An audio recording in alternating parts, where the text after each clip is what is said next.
Please welcome our moderator of this section, Vice President of Taiwan Foundation for Democracy, Dr. Ketty Chen, and panelist, Assistant Professor Dr. Puma Shen, to the stage. Welcome. Okay, in this session, we also have Dr. Larry Diamond, Senior Fellow, Hoover Institution, Stanford University, and also Ms. Kyoko Kuwahara, Research Fellow, the Japan Institute of International Affairs. Okay, now I will give the floor to Dr. Ketty Chen, please. Thank you. Thank you very much for the invitation to moderate this panel. We heard about the possible collaboration between Taiwan, Japan, and the United States in previous panels, and of course with our keynote speaker. The mention of Summit of Democracies, the increasing security collaboration between Taiwan, US, and Japan. Now we are on the panel talking about the challenges and opportunities to democratic governance in the digital era, which was mentioned in the Summit of Democracy. First, please allow me to introduce the three esteemed panelists. First, to my left is Professor Puma Shen. He is the assistant professor at the National Taipei University's Graduate School of Criminology. He's also the chairperson of Double Think Lab. And he also serves as the vice president of the Taiwan Association for Human Rights. He's also a committee member of the Advisory Committee of the Mainland Affairs Council. Dr. Shen holds a bachelor's degree from the National Taiwan University and also an LLM from the University of Pennsylvania. He received his PhD in Criminology, Law and Society at the University of California, Irvine. And joining us from the United States is Professor Larry Diamond. He is the Senior Fellow of the Hoover Institution at the Stanford University. He's also a Bass University Fellow of the Undergraduate Education at the Stanford University. He leads the Hoover Institution's program on China's global sharp power and also on Taiwan in the Indo-Pacific region. At FSI, he leads the program on Arab reform and democracy, and that is based at the Center of Democracy. Dr. Diamond is the founding co-editor of the Journal of Democracy, and he also serves as a senior consultant at the International Forum for Democratic Studies of the National Endowment for Democracy. Third panelist is Kyoko Kuwahara. She is the research fellow of the Japan Institute of International Affairs. She is also a visiting research analyst at the for future engineering and specially appointed assistant professor at Kyoto University. She held many prestigious positions with the Ministry of Foreign Affairs of Japan. She served as the research fellow of the Sasagawa Peace Foundation. Her most recent published article includes Fighting Disinformation, Japan's Unique Situation, and the Future of Canada-Japan Cooperation, published by the MacDonald Laureate Institute. And also the Disinformation Threat and International Cooperation, published by JIIA. So please join me to welcome Dr. Shen to start his presentation. The floor is yours, Dr. Shen.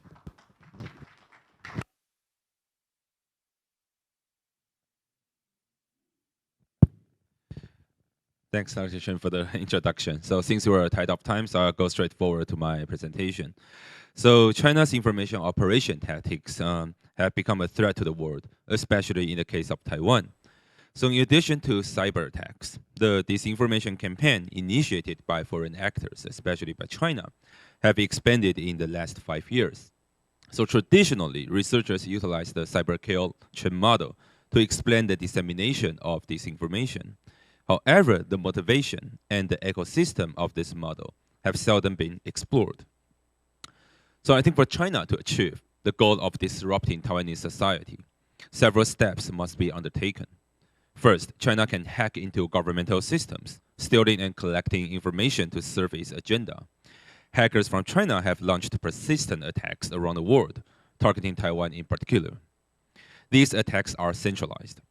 However, China can also utilize private companies, most of them with party committees, such as WeChat and GTCOM, to collect information. Hundreds of apps like this can serve this purpose, collecting information that can be utilized for big data analysis. With this collected info, it is much easier for China to do the profiling to determine which groups of people are more vulnerable than the other. And second, China can exploit the technology it has, the information it gathers, to launch information warfare. Companies like Wu Technology operated online Facebook psychological tests and established content from websites to spread disinformation to Taiwanese target groups in 2017. This disinformation was not only spread online, but also offline, with numerous groups involved, such as gangsters, religious groups, local parties, and local elites. These attacks are decentralized and hard to detect, and ultimately crushing democracy in Taiwan. So I think in understanding the Chinese strategy for initiating information operation, one should first realize that multiple departments, companies, and groups are involved. The propaganda department is just one of the players focused on setting the key theme, but other players in the field, whether they agree with the propaganda department or not, might initiate their own attacks to serve their own purpose. The role of United Front War Department is the key here, since this very department, along with the Chinese People Political Consultative Congress, tries to unify all kinds of attacks, especially like every 3 months. So in order to better understand the Chinese style of information operation, I will propose the idea of 3I here, which means the information manipulation, the investment, and the ideology driven. So the first one is the direct information manipulation from China, which I called it the information flow. This could be high-level information manipulation, usually through the propaganda department, along with the execution of the CPPCC or the United Front Work Department, which will set the key theme. There could be low-level information manipulation through the trolls and patriots, the so-called little pinks, where cyber warriors are capable of spreading disinformation as well. Most information spread in this way involves low-end fake news and seldom does harm to society. However, there could be connected level information operation in between, and which really does harm to Taiwanese society is this connected level information operation, derived from China-controlled content farms or YouTube channels. Articles from content farms or channels consist of conspiracy theories, biased reports, and normal reports with biased titles. These websites often share entertainment, fortune-telling messages, or cute animals that attract Taiwanese citizens, and then spread biased reports that denounce any other countries but China. These reports are mostly narratives that connect the key theme set up by the propaganda department or the low-level rumors spread by little pinks. They are usually not forms of fake news that can be easily debunked, and they compel the readers to accept certain ideologies. So to sum up this, the first I, the information manipulation, is usually overt, and it can be truly effective and harmful when connected levels of information manipulation pair. Multiple departments or groups are involved, but most adversaries are in China or other countries. Propaganda departments and trolls can collaborate with connected channels, doing harm to Taiwanese society in seconds. Although the little pinks themselves are not powerful enough, they can be further utilized by the CCP through this connected level information manipulation. So the second I here is the investment. So in addition to contributing to direct information operation, indirect investment to the disinformation market that eschew the attribution also play a significant role in the field. The Ministry of State Security there in China or the United Front War Department can directly donate or sponsor certain groups that are capable of creating and spreading disinformation. This type of investment is covert and indirect, and without proper investigation, influence is hard to discern. There are three types of indirect investment has been discovered in the case of Taiwan. The first could be the investment in the Taiwanese marketing industry. This type of investment is straightforward since political marketing and public relations are flourishing industry in Taiwan. It takes less effort for China to invest in certain industry than to create this information itself. With money provided by the religious group, gangsters, or businessmen, companies in Taiwan may take direct orders and start their own disinformation campaign aligned with Chinese interest. And second would be the investment to create economic pressure. Sometimes the Chinese government approaches Taiwan local citizens to provide interest, but it seldom asks them to spread disinformation. However, these people can later be utilized to spread rumors either online or offline. For example, the gaming industry and live stream industry, they're often invested in by China, and live streamers sometimes spread disinformation if necessary. The third one could be the donation approach that entices citizens to join in disinformation network. So this last kind of indirect investment is how China tries to establish what I call the disinformation market. This includes content farms that attract rent seekers.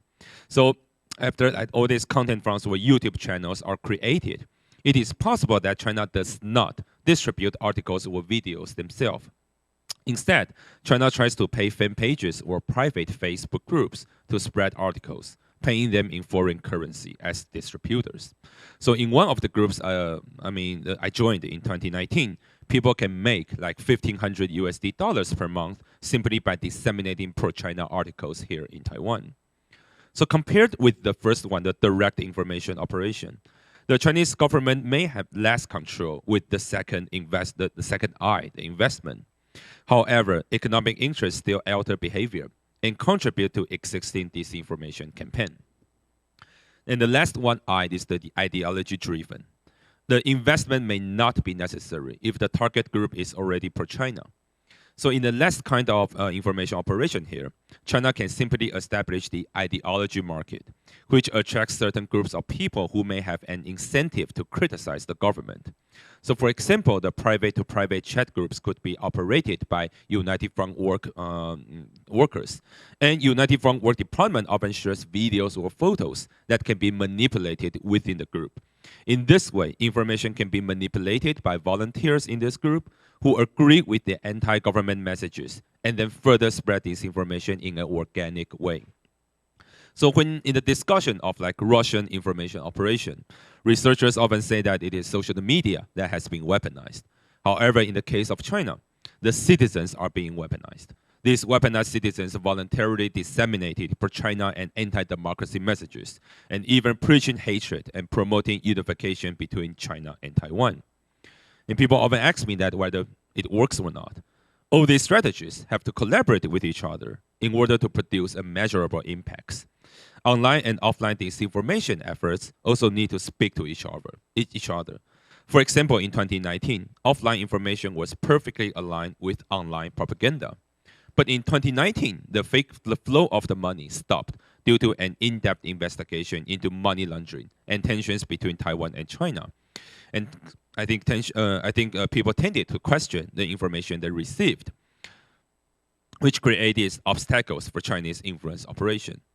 So I can go on and on about like how China initiated all this information operation, but since we're tight of time, so I have to conclude that using this framework to assess and evaluate Chinese information operation could be useful. However, since Chinese strategies evolve, this model is certainly not comprehensive. That being said, taking Taiwanese experience as an example, the world should understand how harmful Chinese-style information operation could be, and the strategy for countering them should soon be established. So that ends my presentation. Thank you so much for listening.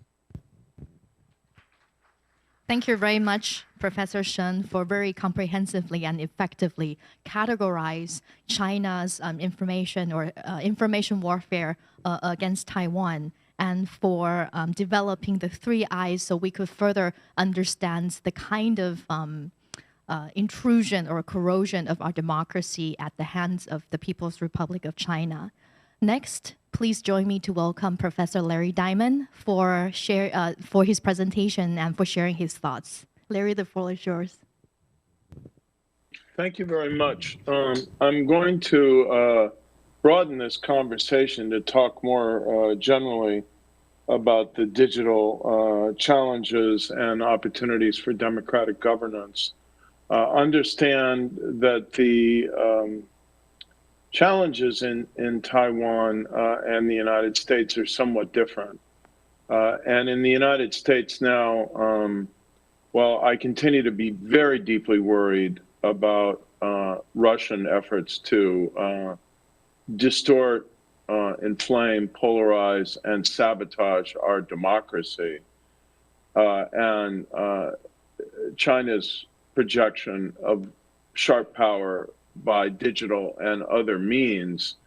The principal threats to democracy in the United States right now are, sad to say, internal and very, very serious.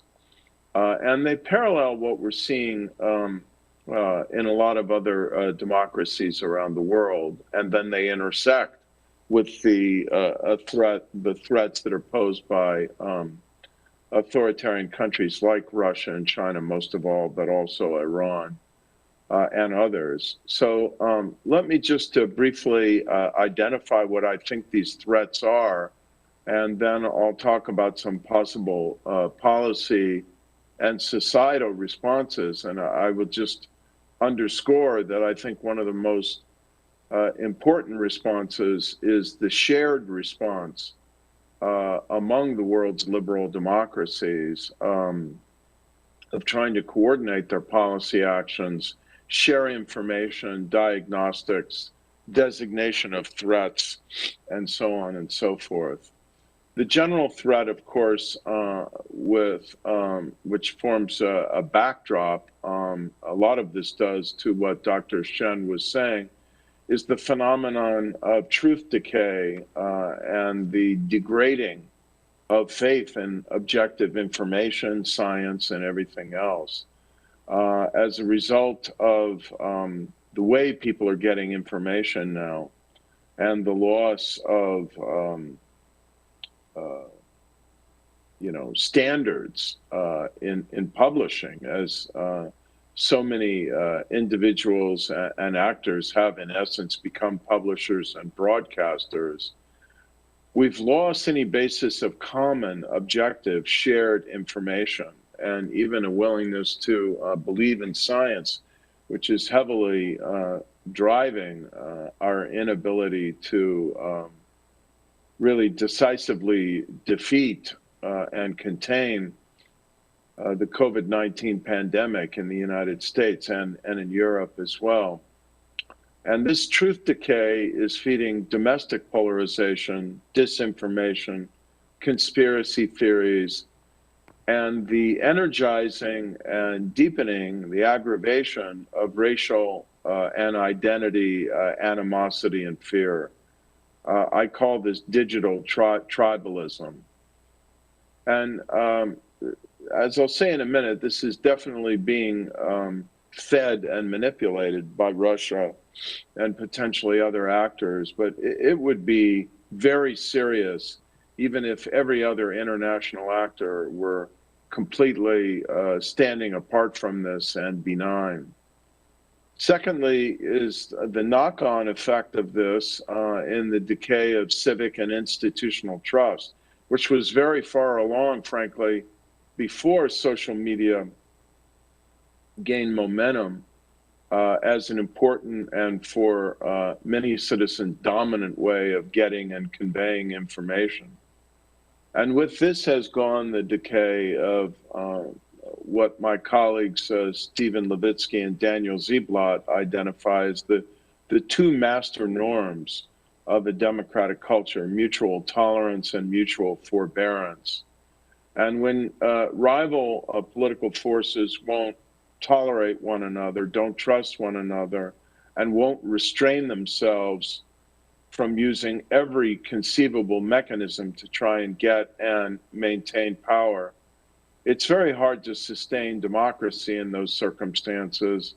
And that is a major reason why democracy in the United States is under threat. The third factor, following from the first two, is a growing readiness in the United States, at least, for political violence. Unfortunately, we have a much broader distribution of arms than in most other democracies that are not saddled with an amendment to their constitution that is being interpreted in as extreme and dangerous ways as the Second Amendment to the American Constitution is being interpreted. And this gave rise, I think, to the January 6th insurrection and other challenges that we are facing and will be facing. And then, of course, you get to two external challenges, the authoritarian manipulation of all of this, as we've seen with the Russian intervention in the 2016 election in particular. They tried as well in 2020, but I think we were better prepared for it. Disinformation, doxing, hacking, efforts to subvert elections and challenge or sow seeds of doubt about the integrity of elections.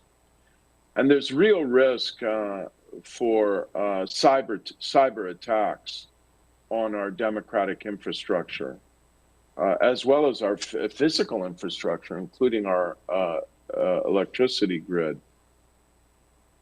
Let me just stop and say here, this is one reason. There are many reasons why one of the most dangerous things a democracy could do would be to turn to internet voting. We aren't ready for it. There's no way to secure it and verify it by using a secret ballot. And any democracy that switches to internet voting is opening itself up to the potential for a catastrophic hacking of an election and for an inability to verify what the real vote was. The fifth element is authoritarian propaganda, as Dr. Shen noted, and the overt efforts to shape the discourse and intervene in the dialogue of democracy and manipulate actors in that dialogue for the advantage of the authoritarian power, and also to impugn the integrity and image of democracy. And sixth is the threats to individual privacy and dignity that come from surveillance by companies, by states, and as Ron Deibert noted in his recent Lipset lecture for the National Endowment for Democracy, which will be published in the April issue of the Journal of Democracy, by companies working for states. And we need to battle against this very vigorously. Democracies need common standards for protection of the dignity and privacy of their citizens, and to give citizens the ability to control their data and make it portable. And companies need to be transparent about this. So this leads first on the policy front, I think, to the need for European-style GDPR, that's global data protection regulation laws, to protect citizen privacy and give democratic citizens control of their data. We need to address the core problem of social media, the business model of attention addiction, and the incentives that social media companies have to elevate bad, polarizing, outrageous, false, conspiracy theory-driven content in order to fix people's attention on the platform so that it can sell more ads. This is an extremely cynical business model, which is very corrosive of democratic stability and democratic norms. And I think we need to develop laws that will discourage it. I personally think we need an antitrust campaign against the biggest social media platforms, and to make sure that they don't pick up and try to take off to some rival advanced industrial democracy. I think we should try and coordinate our laws and rules so that Facebook and Google can't just keep gobbling up potential competitors so that they don't face any competition. This leads to my fourth policy response, which is that we really need to standardize laws across liberal democracies in many respects, including the way that the platforms cover elections, how they accept campaign advertising, and the need for really far-reaching transparency in the way platforms run ad purchases. And foreign ad purchases, I think, should be illegal in election campaigns. We need well-resourced rapid response mechanisms to identify, expose, and thwart authoritarian manipulation and disinformation efforts. And again, some kind of coordinated multinational watch effort, I think, could make a difference here. Sixth, I think journalists and media companies need training in how to deal with social media and disinformation assaults on election integrity. How should they handle hacked and doxed documents? How should they cover or engage or give credibility to or not disinformation campaigns? So we need to seek common standards for this that will be consistent with media freedom, but also encouraging, if not demanding, of media responsibility. Seventh, this is very important. It's always kind of mentioned as an afterthought, but I really want to underscore it. I think we need common efforts to develop civic education mechanisms among our citizens, particularly emerging internet users, for how to use and absorb social media responsibly in a democracy, and how to question what they're seeing and make some effort to verify it rather than just take it at face value. My colleague Sam Weinberg in the School of Education at Stanford has done some promising work on this. I work with another Stanford colleague, Jim Fishkin, on deliberative democracy, deliberative polling. I think we're finding that there's some promise here to use this and scale it up through digital platforms as a tool to reduce polarization and bridge social divides. And finally, ninth, we need early and coordinated law enforcement action against extremist groups and groups that would mobilize violence within our own countries, and the ties they might have to shadowy international actors, many of whom are ultimately linked back to states. Thank you. Thank you very much, Professor Diamond, for updating us on the status of American democracy at the moment, and also for your proposal and policy recommendation of how to have democracy to be more resilient. So thank you for your thoughts. And next, we have Ms. Kuwahara from Japan to make her presentation. The floor is yours. Hi, thank you. It is such an honor to be invited here today to share some time with all of you and to discuss some important topics to democratic governance in the digital era. With my expertise, I would like to talk about the disinformation campaign and also defending democracy from disinformation threats for democratic governance. The COVID-19 has spurred the world into the new era of disinformation, as we have seen the erosion of credible information day by day. Especially, democracy worldwide is now facing great challenges due to foreign disinformation threats, because it could consequently endanger people's lives. Democracy must take action to counter disinformation campaign for democratic governance. So just in case, let me go over the definition of the disinformation, and also I would like to share my PowerPoint slide. So just in case, let me go over the definition of disinformation.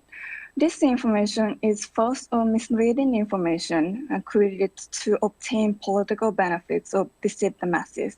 It hinders very foundation of democracy because it can undermine public confidence in government and traditional media and public and government decision-making process, Disinformation campaign is activities through which domestic and foreign actors distort public opinion and create social or political instability by spreading disinformation, and they can even have a serious impact on national security. Campaigns by third countries are regarded as a part of hybrid warfare. So we have witnessed these activities such as in Russia's campaign, including its intervention in Crimea and Donbass in 2014 and the US presidential election in 2016. Today, however, disinformation is widely recognized as a serious threat to sound democracy with the penetration of social media and the spread of COVID-19. Social media echo chamber in the digital era is likely to spread more misinformation and disinformation. Also, amid the pandemic, disinformation about the virus and vaccines have flooded all over the world. So now let me talk about the disinformation environment in Japan. Chinese influence operations are well recognized in Japan, but foreign disinformation threats and other influence operations conducted in Japan have had more limited success than in other democracies. Of course, Japan has experienced false rumors spread, especially during the natural disasters in the past. For instance, in the 2011 Great East Japan earthquake and the 2016 Kumamoto earthquake. On your right side, you can see the actual fake news spread on Twitter during the earthquake in Kumamoto, Japan in 2016, saying a lion escaped from the zoo because of the massive earthquake. But these were not the disinformation campaigns conducted by other countries. Most of those arose domestically without any political or economic gains. Various reasons can be considered for Japan's less experience of foreign disinformation. It is because, one is because Japan has historically been isolated from foreign migration and investments, which made it less susceptible to foreign influence, so-called Galapagos syndrome, an expression that captures its cultural, linguistic, and economic separation from other countries. Another is that there's little foreign media presence in Japan because of the dominance of the few Japanese media companies, leaving little room for foreign interference. However, this unique environment of Japan doesn't necessarily mean that Japan is resilient enough. Japan's disinformation environment might change in coming years. China is aiming at fostering positive views of China in Japan and more strategically to weaken the US-Japan alliance. Concerns about the Taiwan contingency has grown also in Japan recently, and a great deal of disinformation campaign is expected to spread also in Japan during the crisis. We all need to defend democracy as a system of governance at any circumstances. So what kind of disinformation countermeasures can be considered for a transparent and accountable democratic governance? The elements that support democratic governance in the fight against disinformation are the free flow of information and trust in information. To secure the free flow of information and trust, multilateral and multi-stakeholder approaches should be considered. Thus, cooperation between like-minded states and regions is essential. This should be supported by governments, civil societies, and industries. Building capacity of civil society, such as in fact-checking, public diplomacy, and strategic communication is also essential. We should also think about the roles of platformers to protect democratic decision-making process. Platformers can play more important roles by deterring accounts that has spread disinformation frequently and by investigating whether their categorization of their services is correct or not. Disinformation cannot be completely eliminated, but there are some ways to limit impacts. At the same time, we should very much careful about the balance between disinformation countermeasures as a democratic governance and democratic values such as freedom of speech and freedom of the press. Many regulation should not become any regulation should not become a weapon that can be used arbitrarily by the government to stifle its critics and to pressure journalism and free speech. Finally, I would like to point out that the democracy can increase their power of resilience by cooperation and collaboration to deter foreign influence operation and to change actors' behavior. Interest and concerns about the Taiwan contingency have grown also in Japan. There is a great potential that Taiwan, US, and Japan could cooperate also in countering disinformation campaigns. So thank you so much for your attention, and any question and discussion, comments are very much appreciated. Now let's go back to Dr. Chen. Thank you. Thank you very much, Ms. Kuwahara, for your presentation on disinformation and in Japan, and your proposal of collaboration between democracies and information exchange between democracies. So we have about 20 minutes for Q&A for this session. I was wondering if anyone from the audience have any questions for our speakers.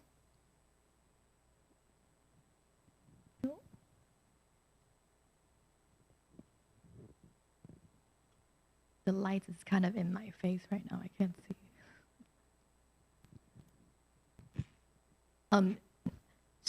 There's no, I'm looking at the screen, there's no questions from our online audience either. So I would like to take my privilege as the moderator to ask a few questions to our panelists. First, I would like to have Professor Shen share some of his thoughts on when it comes to legislations, the recently passed legislation when it comes to foreign influence, and also of for reprimanding people who distribute disinformation, because Dr. Diamond mentioned about improving legislation in the United States that it catches up with what we're dealing with at the moment. So Professor Shen, would you like to tell the audience about your thoughts about punishment of people who distribute disinformation, and then the anti-foreign influence law that we recently passed in Taiwan? Yeah, thanks for the great question. I think punishment in this case will not work because I think especially in criminal law, you need like 100% evidence if you want to prosecute someone. So in the case of information manipulation or information warfare, it's really hard for us to obtain all this evidence. So in the end, they will like presume innocence, and then people will say that, hey, there's no the real attacks from China. That's number one. And number two, I think, is that because when we already look into all this ecosystem, people who spread all this disinformation, they all have their incentives or motivation. So if we do not really solve the motivation or all these incentives, that will be like punishing, like said, we are punishing the students who wants to make some money, or the local trip, or gangsters, or even Taiwanese businessmen who travel to China. And then if you punish someone in this case, and someone else will replace their position and then spread all this disinformation again. So I think that's why punishment will not really work in this case. But if we have the law that could urge transparency, I think transparency could be the key here. And as you may know, that I think the money flow is kind of important in the disinformation campaign. So if we have the law that authorized our in like the CGIB or even the police here in Taiwan, if they can investigate the money flow and disclose that to the public, and then we will know that whether certain messages has been compromised by that kind of money flow. However, like even with this kind of law, like FARA, could be established here in Taiwan, we still got the problem because the donation approach is kind of flourishing right now. So as you may know, I think it's in 2020 election. So right before in 2019, the top 10 YouTubers here in Taiwan who received donations online on YouTube, actually 7 of them spread pro-China messages. But if you investigate all these YouTubers, there's no official connections, I mean, within all these YouTubers and China. And the only way that they are distributing all these pro-China messages is because that they know this is here's the market. If you if you become the new YouTubers here in Taiwan, you try to search all these articles on Weibo and WeChat and disseminate all these pro-China messages, you will automatically get lots of donations online, which is from China. So, but I mean, this is free speech, right? You cannot control the donation that you receive online, even on YouTube, or even on the platform that is already operated by China, like TikTok. So in this, social media platforms should be, all these big tech companies should take approach on all this donation approach. And actually, the one I just mentioned, the top 1 YouTubers, only got 70,000 followers here in Taiwan, but can make like more than $1 million per year. So I think that's why in this kind of approach, VARA is only the first step. I think we need like more laws that could urge all these platforms to take some social action and then to collaborate with civil society and see what we can do in the near future. Thank you very much.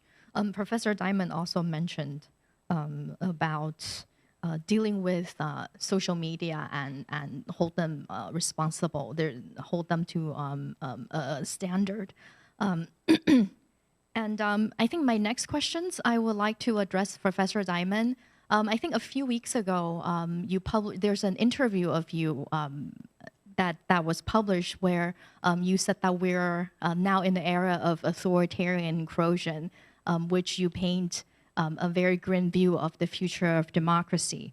One of the questions that you were addressing is that given to the imminent danger of democracies and the backsliding that you have mentioned in the past few years, the danger of to democracy worldwide and also in the United States. I was wondering if you could elaborate for the audience here today on what are our civic duties when it comes to safeguarding and protecting democracy, not only for Taiwan, but also from democracies around the world.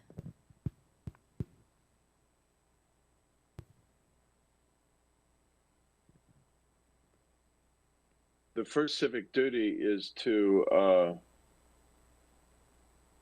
be informed and educated about the current situation and the challenges we face. I am never pessimistic, but I am sobered by the current realities, and I think we need to take them very seriously. We're facing a crisis of democracy within the United States and globally. And I think that leads, secondly, to an obligation on the part of democratic citizens to be very actively and intelligently, strategically engaged, and to realize that this is,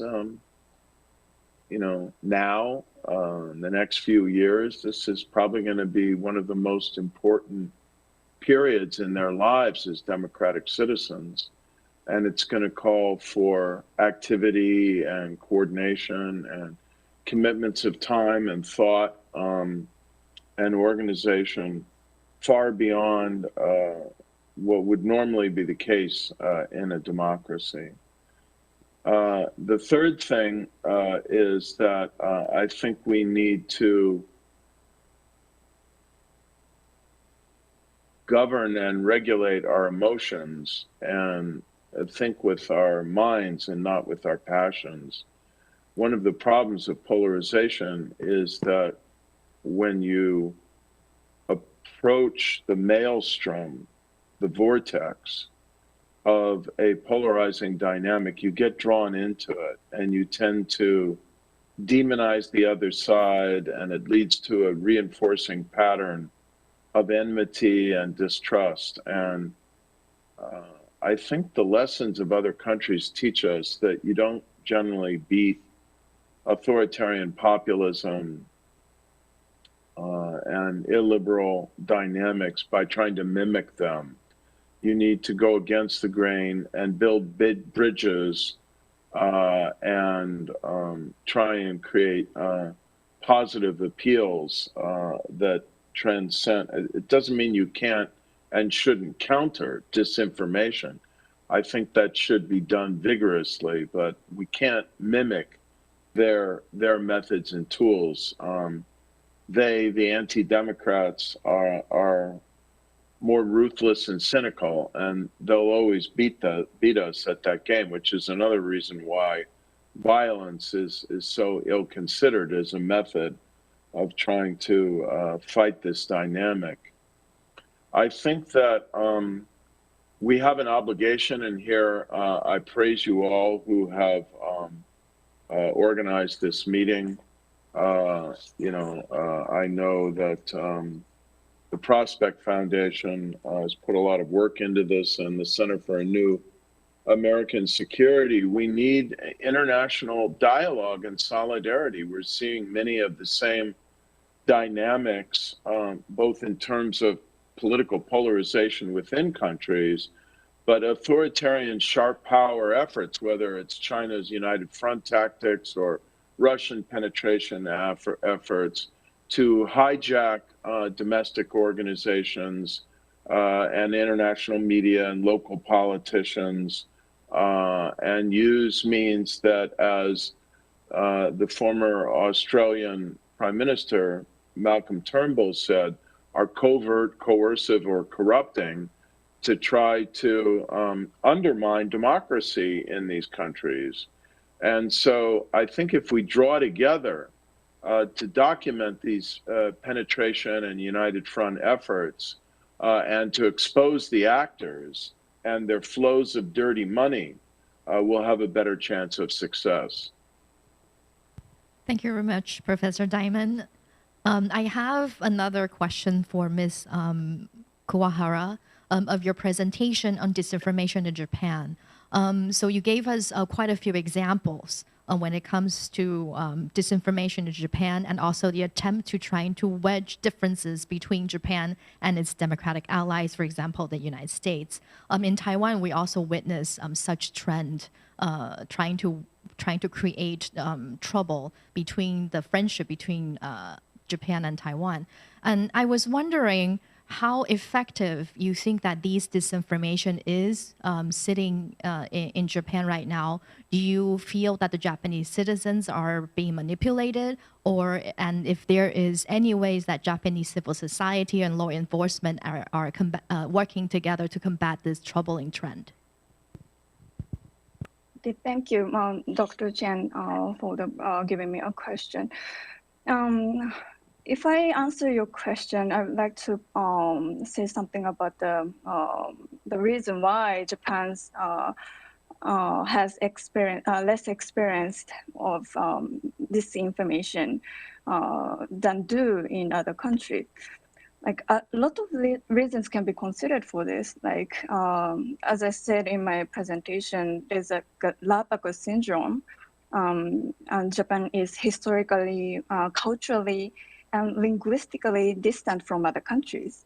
Among Japanese experts, a theory of the linguistic barriers seems to be dominant. So, so if, for instance, mainland China spread some fake news and disinformation on Twitter in Japanese, many Japanese realize that some sentence and also expression is a little bit weird, and also it's not natural for the Japanese side. So, and also it is true that there's little foreign media presence in Japan, as I said in my presentation. It is just because of the few Japanese news media companies. There's 5 news media companies, conglomerates in Japan, consisting of NTV, the Yomiuri Shimbun, and TV Asahi and Asahi Shimbun, and TBS and Mainichi Shimbun, and Fuji TV and Sankei Shimbun, and TV Tokyo and Nikkei Shimbun, along with NHK, Japan Broadcasting Corporation, dominate the major Japanese media. And many Japanese traditional media has long enjoyed high trust of high trust among Japanese public. For instance, they trust the information from Japanese traditional media, such as newspaper, maintained a top position with, for instance, like 70% of the trust they enjoyed.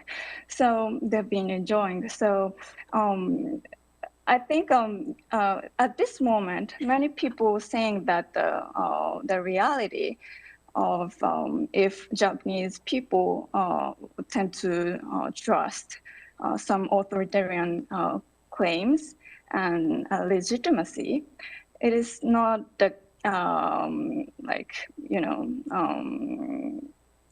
it is very much difficult for authoritarian regime to make Japanese public divide and blame the United States or antagonize the Japanese public opinion. But in the future, maybe the situation will be changed in coming years. For instance, lots of Japanese officials and researchers are now concerned about the Taiwan contingency. And it is said that during the crisis, lots of great deal of disinformation campaign spread also in Japan. So as national security, we need to develop very effective disinformation countermeasure.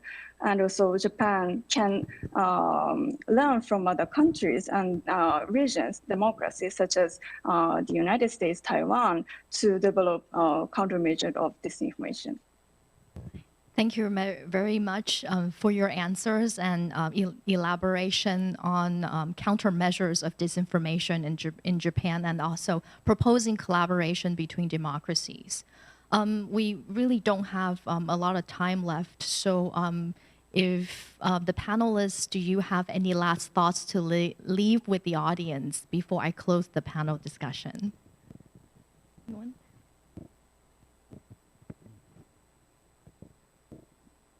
Oh, I see a hand in the back. Eric? Yes. This is Eric from the Project 2049 Institute. So thank you for everyone for these fantastic remarks. We heard a lot about legislation, oversight, more punitive measures. And then Dr. Diamond talked about how in civil society people should be kind of more proactive in their understanding of situations. So I'd like to hear about what incentive structures can be built to kind of build resilience within civil society and this urge to either tackle disinformation or prevent it alongside these punitive and legislative measures. Thank you.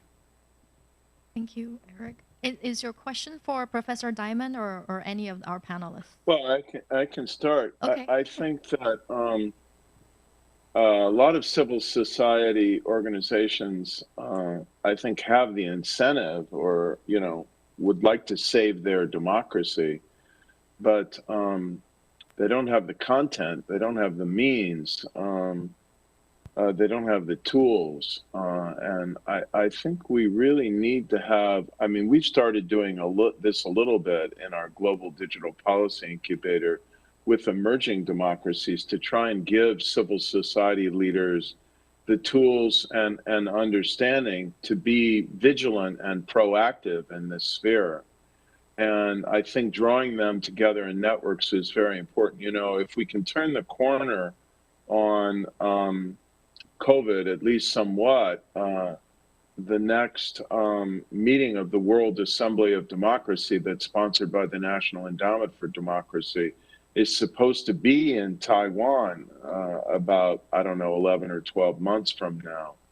And these are the kind of forums, international gatherings where civil society meets, and I really think could accomplish a lot in developing the tools and strategies and techniques that they share with one another for recognizing this. And I just want to underscore so that it doesn't get lost. I think the whole challenge of education for democracy, certainly in the United States, but I sense in other democracies as well, of both a normative and operational, as a normative and operational endeavor, has really eroded. We just take for granted that young people will become citizens by just living in it and absorbing it and maybe occasionally studying their 3 or more branches of government. But that's not enough. And in the digital age, both young people in the schools and citizens who've never been exposed to this, they really need very, very systematic instruction in the tools and traps of disinformation and how to navigate around it and how to verify and why they should be skeptical about what they read on the internet and how they can double check outside the rat hole of just clicking on one thing after another, and why they shouldn't be passive and let YouTube decide what they should watch next.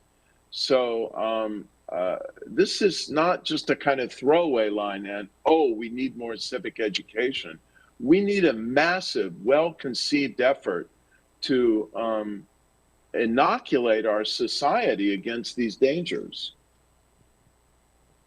Thank you very much, Professor Diamond, for your thoughts.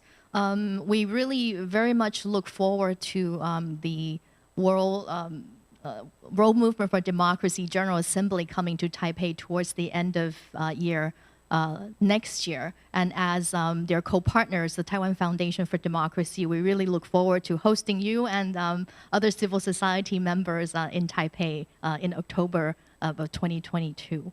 Okay. Yes. So we don't have much time left, so time is up.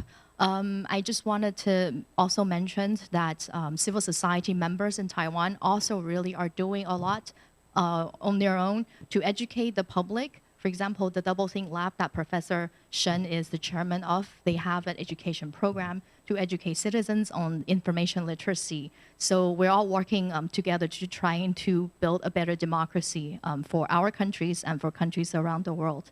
So please join me to thank the 3 panelists for their wonderful presentation. And I'm wrapping up this panel. Thank you so much for listening.